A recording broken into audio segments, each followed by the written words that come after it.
Friends, welcome to प्रज्ञान प्रवाह। तो आज से हम एक नई श्रृंखला को प्रारंभ कर रहे हैं जिसमें हम एनसीईआरटी का जो सार है उसको हम देखेंगे। यानी कि यह श्रृंखला पहले भूगोल से प्रारंभ की जाएगी जिसमें हम क्लास 9 से लेकर 10th तक की एनसीईआरटी को कवर करेंगे। तो सबसे पहले हम देखते हैं कि जो सामाजिक विज्ञान है वो 3 भागों में विभाजित है, जिसमें से भूगोल, इतिहास और राजनीतिक शास्त्र है। तो सबसे पहले हम सामाजिक विज्ञान के भूगोल भाग को देखेंगे और क्लास 9 से स्टार्ट करेंगे। यह श्रृंखला बहुत अलग अलग प्रतियोगी परीक्षाओं के लिए ही बहुत इम्पोर्टेंट है, क्योंकि एनसीईआरटी से कॉपी पेस्ट सवाल आते हैं। तो इस श्रृंखला को आप लोग ज़रूर देखिएगा। तो चलिए प्रारंभ करते हैं हम अपना पहला लेसन, जो समकालीन भारत भाग 1 यानी भूगोल भूगोल जिसमें उसका नाम है समकालीन भारत भाग 1। तो इसके अध्याय 1 से हम लोग प्रारंभ करते हैं। ये प्योरली एनसीईआरटी बेस्ड होगा, केवल एनसीईआरटी के इसमें सार होंगे और अंत में हम इसमें से पूछे गए एमसीक्यू भी देखने वाले हैं। तो चलिए इसको स्टार्ट करते हैं। तो इसमें अध्याय 1 में दिया गया है भारत, आकार और स्थिति। जैसा कि आप देख रहे हैं कि अध्याय 1 का नाम है एनसीईआरटी क्लास 9 के भूगोल का भारत, आकार और स्थिति, यानी India, its position and shape. तो देखते हैं कि भारत का आकार क्या है और इसकी वैश्विक स्थिति क्या है। तो इसको जानने से पहले सबसे पहले आपको दिशाओं का ज्ञान होना जरूरी है। तो आइए पहले उसको देख लेते हैं। तो जब भी हम मानचित्र बनाते हैं तो उसमें हम लोग 4 भाग ऐसे दिखाते हैं। तो इसमें का जो ऊपरी भाग है वो उत्तर दिशा को दर्शाता है, नीचे वाला दक्षिणी भाग को दर्शाता है, बाएं वाला साइड पश्चिमी भाग को दर्शाता है और दाहिने वाला साइड पूर्व की। और इसके बीच की दिशाएं हैं, जैसे उत्तर और पूर्व के बीच की दिशाओं को उत्तर पूर्व कहा जाता है, दक्षिण और पूर्व के बीच की दिशा को दक्षिण पूर्व कहा जाता है, उत्तर और पश्चिम की दिशा को के बीच की दिशा को उत्तर पूर्व और दक्षिण और पश्चिम के बीच की दिशा को दक्षिण पूर्व कहा जाता है। तो भारत के बारे में यदि बात करें तो भारत विश्व की प्राचीनतम संस्कृतियों में से एक है। ये पहली लाइन है एनसीईआरटी की। यानी कि आप जानते हैं कि भारत विश्व की प्राचीनतम संस्कृतियों में से एक कैसे है। तो सिंधु नदी सभ्यता, जो इंडस रिवर सिस्टम था, जो इंडस सिविलाइजेशन थी, वो इंडस नदी के किनारे बह रही थी और उसी के नाम पर इंडिया नाम पड़ा भारत का। तो भारत वैश्विक प्राचीन संस्कृतियों में से एक है। अब देखिए इसके बारे में, जो इसकी स्थिति है वो स्पष्ट की गई है कि भारत एक विशाल देश है। जैसा कि आप जानते हैं भारत एक विशाल देश है और यह उत्तरी गोलार्ध में है। उत्तरी गोलार्ध में कहने का तात्पर्य ये है कि अगर हम पूरे विश्व को दर्शाएं और उसमें भारत की स्थिति को देखें तो ये पूरा विश्व एक जियोइड शेप का है और उसमें भारत की स्थिति यहाँ पे है, इस स्थान पे है, यानी उत्तर पूर्व की दिशा में है।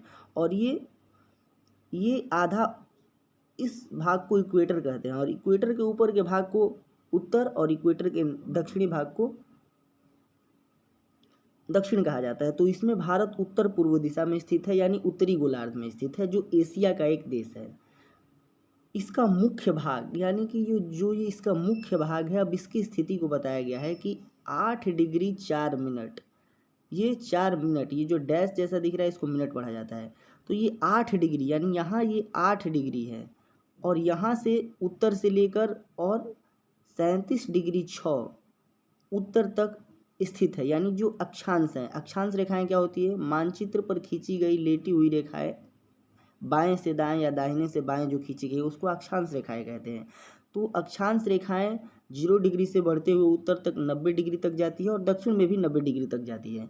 तो भारत चूंकि उत्तर पूर्व दिशा में है तो यहाँ पे ये वाला 0 डिग्री है।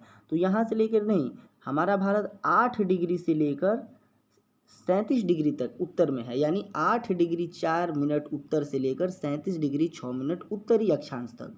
और ये हुआ देशांतर, यानी देशांतर मानचित्र जो ग्लोब है उस पर ऊपर से नीचे खींची गई रेखाओं को देशांतर कहा जाता है। तो उसमें 68 डिग्री, ये वाला 68 डिग्री 7 पूर्व से, यानी कि चूंकि ये पूर्व दिशा में है तो 68 डिग्री 7 मिनट पूर्व से लेकर 97 डिग्री 25 मिनट पूर्व तक भारत की स्थिति है। ठीक है, अब देखिए आगे बताया गया है कि कर्क रेखा, कर्क रेखा क्या होती है, पहले हम ये जान ली कर्क रेखा क्या होती है। तो जो वैश्विक मानचित्र है उस पर मुख्य रूप से 3 रेखाओं के बारे में हमको जानना जरूरी है। जैसे ये हमारा पूरा विश्व हो गया, तो इसके बीचों बीच जाने वाली रेखा को भूमध्य रेखा या इक्वेटर कहा जाता है, और इससे 23 साढ़े 23 डिग्री ऊपर उत्तरी अक्षांश को बोला जाता है कर्क रेखा, और भूमध्य रेखा से दक्षिण भाग में 23.5 डिग्री अक्षांश को बोला जाता है मकर रेखा। तो चूंकि उत्तरी अक्षांश में भारत पड़ता है, इसलिए भारत को कर्क रेखा 23.5 डिग्री वाली बीचों बीच से विभाजित करती है। चूंकि हमारा देश 8 डिग्री से लेकर 37 डिग्री के बीच में है, तो अप्रॉक्सीमेटली बीच में 23.5 डिग्री जो अक्षांश है, यानी जिसको हम कर्क रेखा कहते हैं, भारत को बीचों बीच बांटता है। ठीक है, अब देखिए, अब क्वेश्चन एक ये बनता है कि कर्क रेखा भारत के कितने राज्यों से होकर गुजरती है, तो उसकी संख्या 8 है। यहाँ गुजरात से प्रारंभ होती है और यहाँ मिजोरम तक जाती है। ठीक है, अब इसका मुख्य भूभाग, यानी मुख्य भूभाग क्या है, ये पूरा मुख्य भूभाग है। इसके दक्षिण पूर्व में, यानी देखिए इस दिशा में, अगर इसको भारत को ऐसे हम लोग देखें तो इसके दक्षिण पूर्व में, दक्षिण पश्चिम में अरब सागर और दक्षिण पूर्व में बंगाल की खाड़ी है। अरब सागर में हमारा लक्षद्वीप समूह है और बंगाल की खाड़ी में हमारा अंडमान, ये अंडमान निकोबार द्वीप समूह है। ठीक है, चलिए अब इसके आगे हम लोग देखते हैं। जैसा कि आप लोग देख पा रहे हैं कि यहाँ कर्क रेखा जो 23.5 डिग्री उत्तर में स्थित है, भारत को 2 बराबर भागों में बांटती है। मुख्य भूभाग के दक्षिण पूर्व में, यानी दक्षिण पूर्व में ये बंगाल की खाड़ी और दक्षिण पश्चिम में अरब सागर स्थित है। अरब सागर में लक्षद्वीप समूह और बंगाल की खाड़ी में अंडमान और निकोबार द्वीप समूह। अब इसमें नोट करने वाली बात है जो पेपर में डायरेक्ट पूछा जाता है, क्या है, भारतीय संघ राज्य का सबसे दक्षिणी बिंदु यानी सदर्न मोस्ट पॉइंट को इंदिरा पॉइंट कहा जाता है, इंदिरा बिंदु कहा जाता है, और ये पड़ता है ग्रेट निकोबार में। अंडमान और निकोबार द्वीप समूह में सबसे दक्षिणतम जो बिंदु है वो ग्रेट निकोबार में पड़ता है, और ये सन 2004 में जो सुनामी आई थी उसकी लहरों के कारण समुद्र में जलमग्न हो गया था। इस बात को आप लोग, इम्पॉर्टेंट है, इसको ध्यान से आप लोग याद कर लीजिए। अब हम भारत का आकार देखेंगे कि इसका आकार कैसा है। चलिए, भारत के आकार के बारे में जो जानकारी है वो ये है, भारतीय भूभाग का कुल क्षेत्रफल यानी टोटल एरिया कितना है, 32.8 लाख वर्ग किलोमीटर, यानी 32,87,263 वर्ग किलोमीटर है, जिसको 32.8 लाख वर्ग किलोमीटर भी हम लोग बोलते हैं। ये पूरा क्षेत्रफल है भारतीय भूभाग की, जो विश्व के कुल क्षेत्रफल का 2.4% है। यानी कि अगर पूरे विश्व की भूमि को 100% माना जाए तो उसमें 2.4% भाग भारतीय भूभाग है, और इस प्रकार भारत विश्व का 7वां बड़ा देश है, यानी कि 7वां सबसे बड़ा देश है। और इसकी स्थलीय सीमा रेखा, यानी सीमा रेखा अगर की बात करें तो इसके पास स्थलीय और जलीय दोनों तरह की सीमा रेखा है। तो स्थलीय सीमा रेखा टोटल है 15,200 किलोमीटर, और कुल समुद्री तट रेखा जिसमें हम अंडमान निकोबार और लक्षद्वीप को भी शामिल करते हैं वो है 7,516.6 किलोमीटर। तो इसको आप लोग कंठस्थ कर लीजिए, बहुत ही इम्पोर्टेंट है। उत्तर पूर्वी और उत्तरी सीमा पर, यानी जो ये वाला सीमा है भारत की, नेपाल बॉर्डर वाली, वहाँ पे हिमालय है, और ये हिमालय कैसा पर्वत है, नवीनतम वलित पर्वत, यानी कि न्यू फोल्ड माउंटेन है, इसको फोल्ड माउंटेन बोलते हैं, यानी कि ये नवीनतम वलित पर्वत है। और इसके दक्षिणी भूभाग यानी 22 डिग्री उत्तरी अक्षांश से हिंद महासागर की ओर संकरा होता गया है, आपको मैप में मैंने दिखा दिया है। पश्चिम में अरब सागर और पूर्व में बंगाल की खाड़ी है। ठीक है, अक्षांश व देशांतर का विस्तार लगभग 30 डिग्री है। क्यों? क्योंकि 68 डिग्री से लेकर 97 डिग्री के मध्य है तो वो भी 30 डिग्री है, और 8 डिग्री से लेकर 37 डिग्री के है तो वो भी लगभग 30 डिग्री, यानी अक्षांशीय व देशांतरीय विस्तार लगभग 30 डिग्री है। और गुजरात से अरुणाचल प्रदेश के स्थानीय समय में 2 घंटे का अंतर इसी के कारण है, जो हम लोग अगले चैप्टर में पढ़ेंगे कि कैसे आता है। अब देखिए, चूँकि डेट की प्रॉब्लम हो जाती है दोनों समय में, गुजरात और अरुणाचल प्रदेश में, तो इसलिए हमने एक बीच का जो देशांतर है उसको हमने मानक याम्योत्तर माना है, यानी यहाँ से हम लोग टाइम निर्धारण करते हैं। और इस देशांतर की जो पोजीशन है वो 82.5 डिग्री पूर्वी देशांतर है, और ये उत्तर प्रदेश के मिर्ज़ापुर से गुजरती है। ये बहुत ही इम्पोर्टेंट है। तो चलिए हम आगे देखते हैं। भारत तथा विश्व। भारतीय भूखंड जो है वो एशिया महाद्वीप के पूर्व व पश्चिम के मध्य स्थित है, यानी कि एशिया महाद्वीप को अगर देखें तो उसके पूर्व व पश्चिम के मध्य है। और ये एशिया महाद्वीप जो ये है, जिसमें रूस, चाइना ये सब देश आते हैं, तो उसके का ये जो एशिया महाद्वीप का उसका दक्षिणी विस्तार है, यानी साउथ में है। ठीक है, अब हम नोट की बात करें। नोट बहुत ही इंपॉर्टेंट होता है। सन 1869 यानी 1869 में सुएज नहर, यानी जिस वर्ष महात्मा गांधी जी का जन्म हुआ उस समय सुएज नहर का शिलान्यास हुआ था, यानी उस समय सुएज नहर को खोल दिया गया था। जो सुएज नहर कहाँ है, ये लाल सागर और भूमध्य सागर को जोड़ती है। तो इसके खुलने से भारत और यूरोप के बीच की दूरी 7,000 किलोमीटर कम हो गई। क्यों? क्योंकि पहले हमें हिंद महासागर से अफ्रीका से होते हुए हमें भूमध्य सागर में पहुंचना पड़ता था और यूरोप से व्यापार करना पड़ता था, जो बहुत ही लंबी दूरी होती थी। उसके बाद सुएज नहर को खोला गया 1869 में, जो 193 किलोमीटर अप्रॉक्सीमेट लंबी है। और उसके खुलने से भारत और यूरोप के बीच जो व्यापारिक दूरी है या ऐसे भी दूरी है वो 7,000 किलोमीटर तक कम हो गई। अब देख लेते हैं कि विश्व के 7 सबसे बड़े देश कौन कौन से हैं। क्योंकि भारत 7वें स्थान पर आता है तो इससे पहले 6 देश होंगे। तो सबसे बड़ा देश है क्षेत्रफल की दृष्टि से रूस, फिर कनाडा, फिर यूएस, फिर चाइना, फिर ब्राज़ील, फिर ऑस्ट्रेलिया और फिर अंत में भारत। तो ये हैं विश्व के 7 सबसे बड़े देश। किसके अनुसार? ये यूएन डेमोग्राफिक ईयर बुक 2015 की रिपोर्ट के अनुसार बताया गया है। इसको आप लोग नोट रखिएगा। तो इसको एक ट्रिक से भी हम लोग याद करते हैं। वो ट्रिक कौन सा है? RCUCBAB, यानी रूस, Canada, US, China, Brazil, Australia और भारत या इंडिया। तो इस प्रकार हम विश्व के 7 सबसे बड़े देश देख। 8वां विश्व का सबसे बड़ा देश अर्जेंटीना है, जिसको याद आप नहीं भी रख सकते हैं तो हो जाएगा। चलिए आगे हम लोग देखते हैं। अब भारत से विश्व का व्यापार, इसके बारे में देखते हैं। क्योंकि भारत दक्षिण एशिया में है तो दक्षिण एशियाई देशों के साथ और यूरोप के साथ हमारा व्यापार होता है। भारत मुख्य रूप से मसाले, मलमल, कपड़े ये सब का व्यापार करता है और उधर से अलग अलग वस्तुएं भारत मंगाता है। तो भारत के पड़ोसी देशों के बारे में बात करते हैं। तो चूँकि देखो, भारत में 28 राज्य, आपको याद रखना है भारत में कितने राज्य हैं? 28 राज्य और 8 केंद्र शासित प्रदेश हैं, यानी 28 स्टेट्स और 8 यूनियन टेरिटरीज हैं।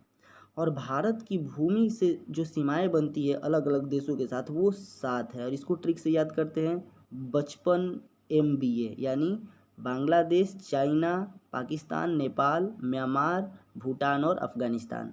सबसे लंबी सीमा हमारी बांग्लादेश के साथ लगती है और सबसे छोटी सीमा 106 किलोमीटर की अफगानिस्तान के साथ लगती है। ठीक है, तो आप ये याद रखेंगे।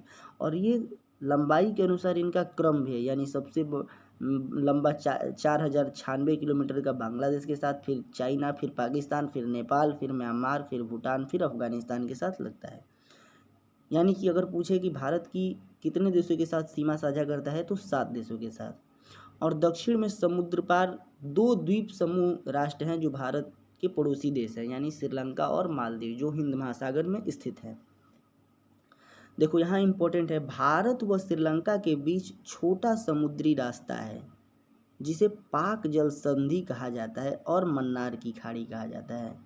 ऊपर की तरफ पाक जल संधि है और नीचे की तरफ मन्नार की खाड़ी है। ये पाक जल संधि पाकिस्तान के नाम पर नहीं है, ये पाक नाम के PALK हैं, जो एक व्यक्ति थे, उनके नाम पे इस जल संधि का नाम पड़ा है। आगे देखिए, मालदीव लक्षद्वीप के दक्षिण में स्थित है, यानी लक्षद्वीप जो हमारा समूह है उसके दक्षिण में स्थित मालदीव एक देश है, छोटा सा द्वीपीय समूह देश है। अब नोट जो सबसे इम्पोर्टेंट है फिर से पढ़ते हैं। सन 1947 में भारत में 2 प्रकार के राज्य थे। कितने प्रकार के? अभी तो हमारे पास 28 राज्य और 8 केंद्र शासित प्रदेश हैं, लेकिन हमारे जो जब हम स्वतंत्र हुए ब्रिटिश से, तो उस समय हमारे पास 2 प्रकार के राज्य थे। एक को बोला जाता था प्रांत और एक को बोला जाता था रियासत। प्रांत को प्रोविंस बोला जाता था, रियासत को प्रिंसली स्टेट बोला जाता था। तो प्रांत यानी प्रोविंस पर तो अंग्रेज सीधे शासन करते थे, लेकिन रियासत जो प्रिंसली स्टेट्स थे उस पर स्थानीय शासक शासन करते थे, और ये ब्रिटिशों के अधीन या उनसे समझौता करके शासन करते थे। अब एक इम्पोर्टेंट दिया गया है भुवन पोर्टल के बारे में। भुवन पोर्टल क्या है? डायरेक्ट क्वेश्चन बन चुका है कि भुवन पोर्टल क्या है।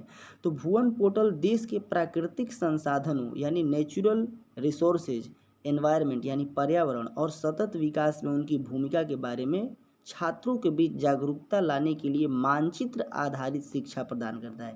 यानी कि जब आप भुवन पोर्टल एक वेबसाइट है, इसको खोलिएगा, पोर्टल है, तो उसमें आपको अलग अलग तरह के मानचित्र देखेंगे, जिसमें प्राकृतिक संसाधन कहाँ कैसे हैं उसके बारे में, पर्यावरण के बारे में, सतत विकास के बारे में अलग अलग जानकारी मिलेंगी। ये छात्रों के बीच जागरूकता लाने के लिए बनाया गया है, तो इसको आप लोग चेक कर सकते हैं।